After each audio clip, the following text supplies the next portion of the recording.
The next in line is alter statements. See, whatever we are actually creating today, there might be a requirement to alter or to change in future. So the designs which we make are for to hold the data which we have in the current time. So what happens if you have to alter anything which is already existing inside the database is nothing but having an alter statement. What are the actions we can do with alter statement are the ones which we are going to go through as part of this session. Okay, so as part of this alter, we are going to concentrate on 5 different functionalities. What are the 5 different functionalities are nothing but add. Okay, so we are going to explore add function and then rename and then drop and then modify, disable and enable, disable or enable. Okay, so what am I talking about functions here? Means I am trying to say functionalities which we can apply in an alter statement. So I told what kind of actions can we do using the alter statement is we can alter to add something to the existing.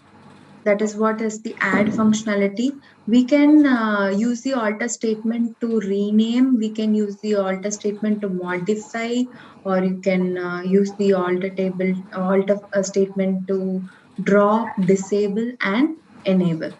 So first let's concentrate on adding. Okay, this adding functionality is it starts with add a column. Okay, the first statement, alter statement, I'm going to explain it. So the syntax goes like this: alter table, like how we saw this create statement, create table, table name. We have alter statement syntax as well. So alter table, give a table name. Okay, which table do you want to alter? And add. First, we are seeing the add functionality. So let's see add, and in the bracket you're going to mention what is a column name which you're trying to add, and then the data type for that particular column and the maximum length of it. So always it is required whenever you're trying to define a column, you have to give the data type for that particular column. Remember that. Okay, in create statement also we saw the same thing. In alter also it implies the same. Alter table, the existing table name, add column name with data type. What kind of data type do you want to imply on that particular column which you're going to add? So before going to add, let's see if how many columns are there. So the table which is referred here is all test1, all underscore test1. So let's go open the table. Yes. So in all test1, we are having 2 columns, test code and test type. Okay, coming back to the alter statement. So we are trying to add test domain. Okay, so test domain is the 3rd column which we are trying to add.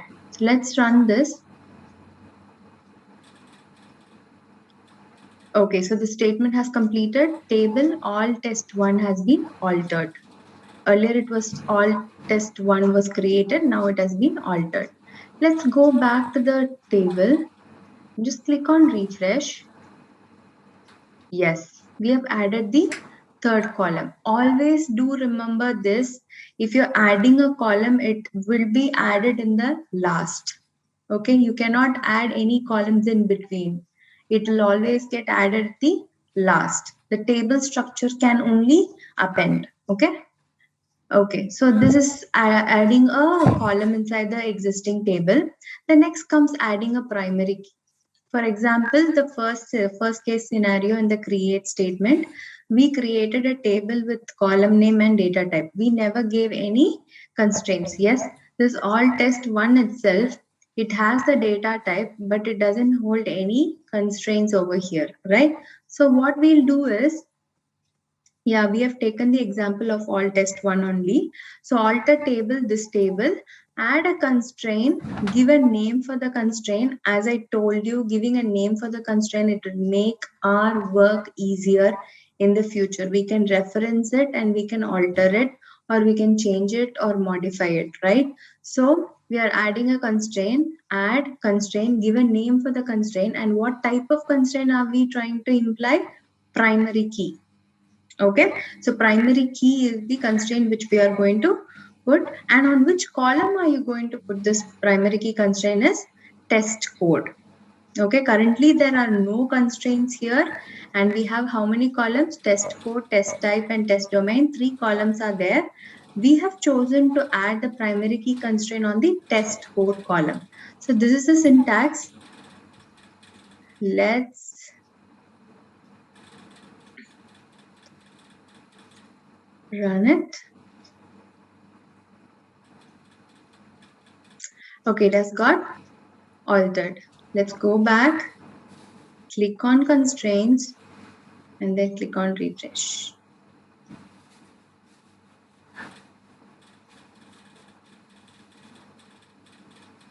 Yes, now it has got added. So TC test code primary key has been applied. I have added the suffix as added, means I want to know, just for a tutorial purpose I've given this underscore added.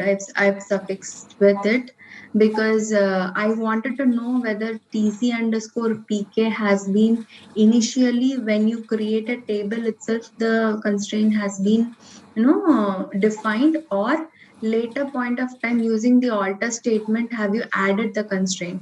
So to differentiate that, for a personal understanding, what I had given is the column name and the primary key, or whatever constraint you have given. Underscore added is nothing but through alter statement I have added. So to understand that, I have named it like this. Okay, so when you click on this record, yes, it is on test code column. Okay, good to go. So now we have learned how to add a column and then how to add a primary key constraint. What about a check constraint for a value? Can we make that happen? So let's say, I'm taking an example of test table 1. So for now, we will not be having any data here, right? But we don't have a constraint here. We are going to add a constraint. This time we are going to add a check constraint. So we are taking the example of test subject mark, and then we are going to add this constraint. For now, in test table 1, we don't have any constraint. Let's go run this.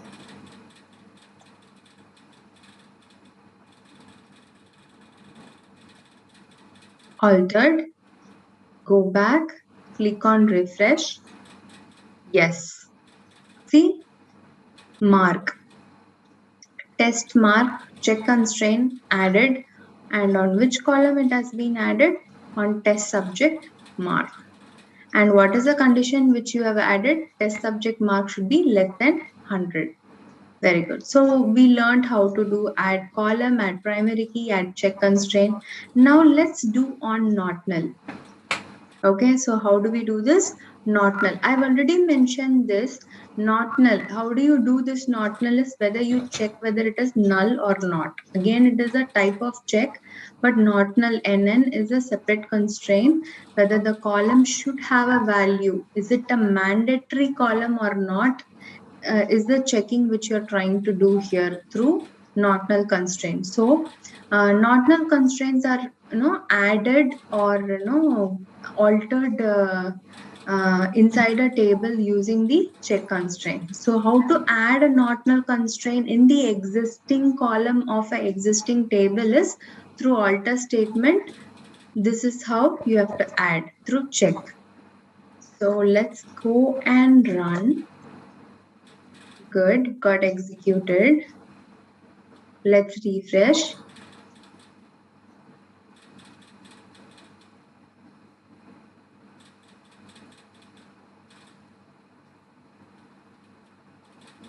Yeah, it has got added. Okay, so the check constraint of checking whether it is null or not, it has been applied on test name column. Okay, so this is how you add a not null constraint. How do you add a foreign key constraint? Again, foreign key is nothing but a reference. So you have a table with a primary key, you want to use the same key in some other table for a reference, then it becomes a foreign key. So come back here, what is the statement is alter table name, add the constraint, you give a constraint name and the type of the constraint on which column you're applying. That all remains same, okay? And the next is references is the keyword. Okay, references is the keyword. So references what? What are you actually trying to reference from this particular table? You're referencing some other column from some other table. So which is the table, and inside the bracket, which column exactly inside that particular table you're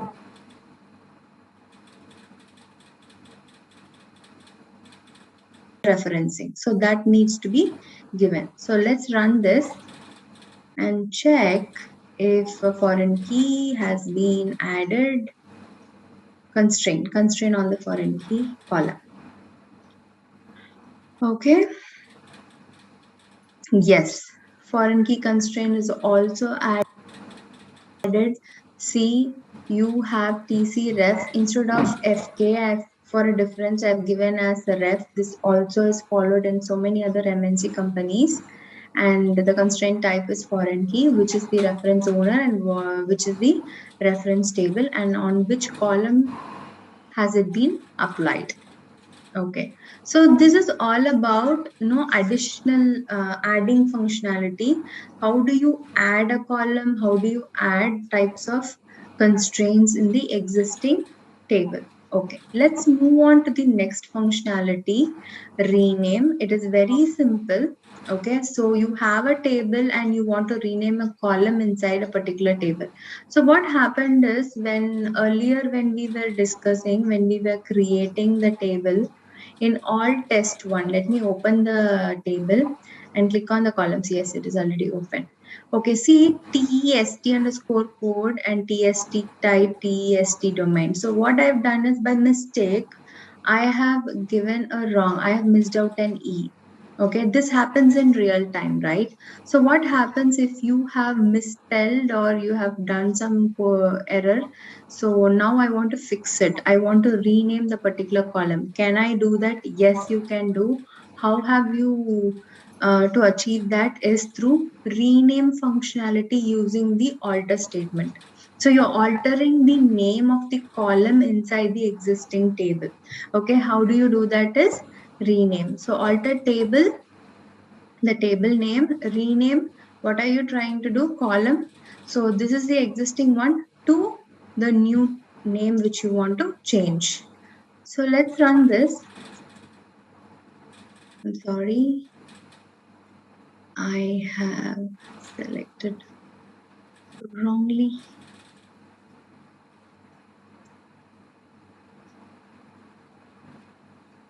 Okay, so it has already been changed. Let me go and see. Yeah, so it has already been changed here. That's why when by mistake when I ran it on the second time, it said there is no column named as TST type because it has been already changed to TEST type. It was not there. So read the error. See, this is what happens in the real time when you double click it or what happens. Okay.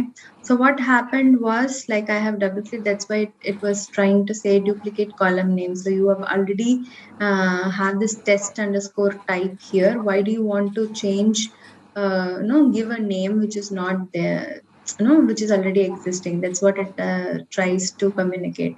So read the errors completely so that you can understand. Mostly they are understandable. The common errors like these are very understandable. So read the errors and then use it to debug the issue. Okay, so let's go to the next functionality, modify. Okay, so modify the length of the column. So when do you have to do this? When will this actually help us is when there is data inside the column. Remember, when there is a data inside the column, it is absolutely not fine to do any modification on the length of the column. Okay, you've already given a length and you cannot no, you shouldn't be trying to modify the length, because it might, get the data which is already present. It might affect the data which is already present inside the column. Usually Oracle doesn't do that. Okay, so it will give a pop-up an error that you already have the data, so you cannot change the length, but it does allow to increase the length.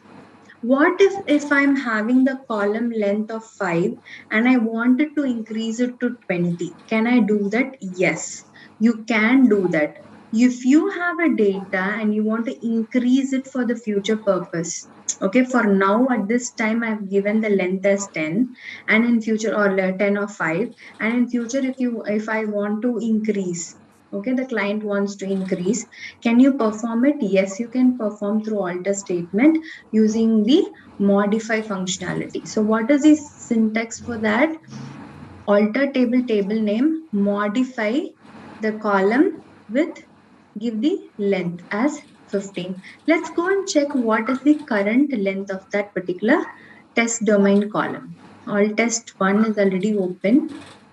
Okay, so all test 1 test domain, currently it has 20. I mentioned very clearly, if the data is already present inside the column, then it is not advisable, or it will not be allowing you to lessen the size. Means from 20 you cannot reduce it. In case if you want to increase it, yes, it will allow, but you cannot take a risk of reducing the size, so Oracle will not allow, and it is not good practice to reduce the size of it. So here we have 20, but right now do we have any data in this all test 1? We don't. So let's go and check if it is allowing us to reduce the size of the column. Definitely I've told that we can increase. That is the very purpose of this statement. But can we perform reducing the size if there is no data? Would it allow? Because the only condition is if data is there, it wouldn't allow to reduce. If the data is not there, can we do that? Let's test. Good, it says it has got altered. Good, so it is allowing us to reduce. So right now it is 20. Let's refresh. Okay, it got reduced to 15. So if there is no data, then you can reduce, but it is not advisable if you have the data and it wouldn't allow. So always try to increase for the future purpose. So how do you, change the length? Through modify. So we learned that. And what else we can do with modify is to modify to not null constraint. Yeah, if you are allowing null value for the particular column, right? So what is this test domain? Now it is allowing, yes, nullable, yes. Okay, it is nullable, means it is going to allow you null values inside this column. But in future, my client says, I don't want any null values here. Can you please take away that? Make that as a not null, okay? And repopulate all the data inside this column. I don't want any of the values to be having a null value in this particular column. So going forward, I have to change it into not null. Do I go and add it? Yes, if you want to add the constraint, you can go and use the previous statement which we learned. Check is not null, or you can modify it. Okay, how do you modify it? Is using this statement. It has been altered.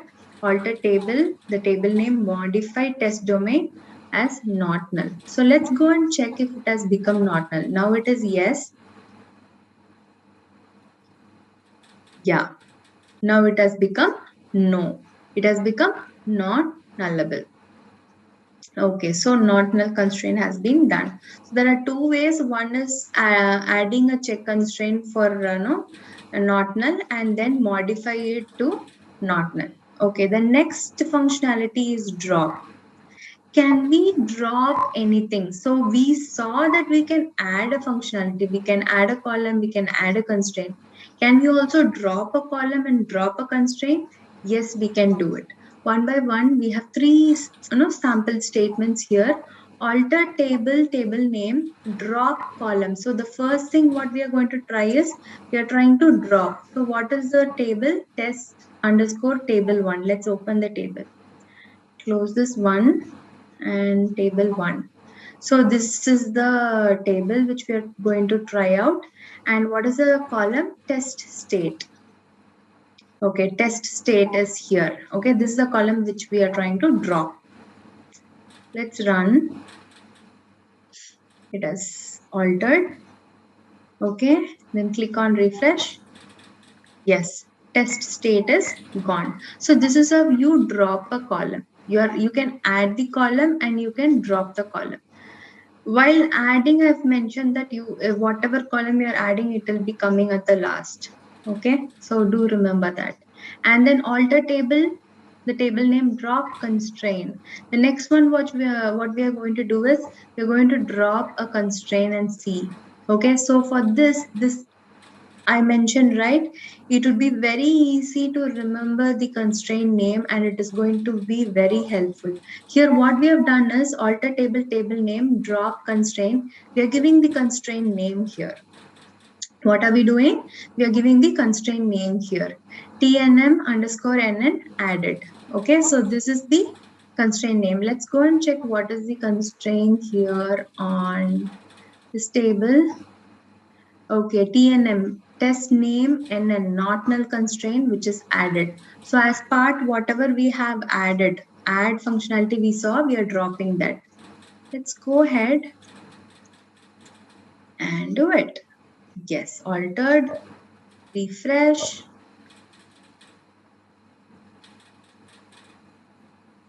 Yes, see the constraint has got vanished. Okay, so we have dropped the constraint. We tried to drop a column. Yes.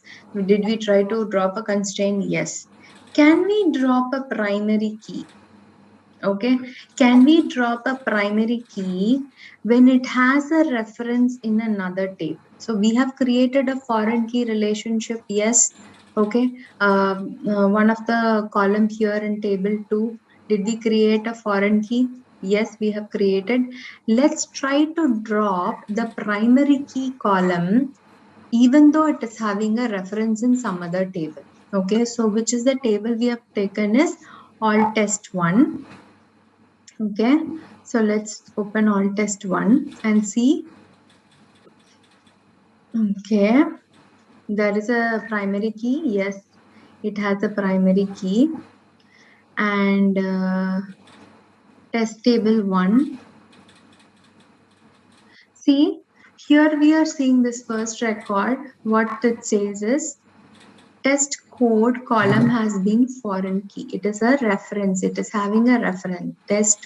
All test 1 test code column has been referenced here in test table 1. Okay, the testing table 1 is actually referencing the all test 1. So what we are going to do is we are going to drop this primary key which has been referenced in the other table. Go ahead, let's drop. How do we do that? So here this is not a simple alter table, table name drop constraint, a name on it. No, that cannot be done. What can be done here is you have to use this word cascade. What does this keyword cascade do is it will try to eliminate the references. So when you're trying to drop a primary key, you cannot just go ahead and drop the primary key because it has a reference on the other table. What it does is it will try to eliminate the reference of this particular column in any other table. So it will delete the foreign key as well. So it will cascade and delete whatever is actually referencing this particular primary key. That is what this cascade does. So let's go and see. We have seen the foreign key and primary key on both the tables. Go and run altered. So now in this we are not having we are having the primary key. Let's refresh and check whether this vanishes.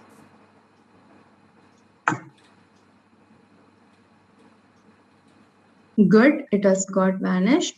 Let's go to the other table and check whether no, it doesn't have the foreign key. Earlier it was having a foreign key, but since we have cascade dropped the primary key, the reference in this table also has got dropped. So that is the speciality of the word cascade. And the next important one is for the purpose you have this primary key, but you don't want this to be active. Can we disable a primary key? Yes, we can. So whatever we learned earlier, can we drop a primary key? Yes, you can drop along with the foreign key.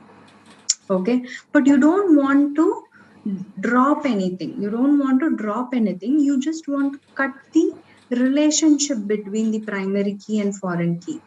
Okay, so what you do is you go and disable this primary key and you do whatever in the reference column, and again you can enable it. This also is possible. You can disable a primary key and then you can perform some actions on foreign key and then you can re-enable it. How do we do this? This is the alter statement. Alter table name, disable constraint name, or enable constraint name. Let's actually take the same example. I'll first disable it and then enable it. Let's open the table test table 3 because that is what we have referenced. So we have a primary key here, TID-PK. Okay, TID-PK test ID is applied on. Now the status is enabled here, right? The status is enabled. Let's go and run the disable statement. Good, it got executed. Let's come here and refresh. So the primary key is still there, but it has got disabled. Okay, so it has just, temporarily disabled the connection of this primary and foreign key. So temporarily it is telling that this particular column is not a primary key. Let's go and re-enable it and see if it is done. Yes, again it got enabled. Right? Again, it got enabled. So this is all about the alter statement. You can add a column, you can drop a column, you can add a constraint, drop a constraint, you can modify, you can disable and enable a primary key. And these are the functionalities which you can do with the help of alter statement. Even you can rename a column inside the existing. By mistake, if you have created a column with a mistake on the column name, you can go ahead and rename it. So these are the functionalities of alter statement with respect to DDL. Okay, so alter is the second type of the statement which we have learned in under DDL. Let's go to the next.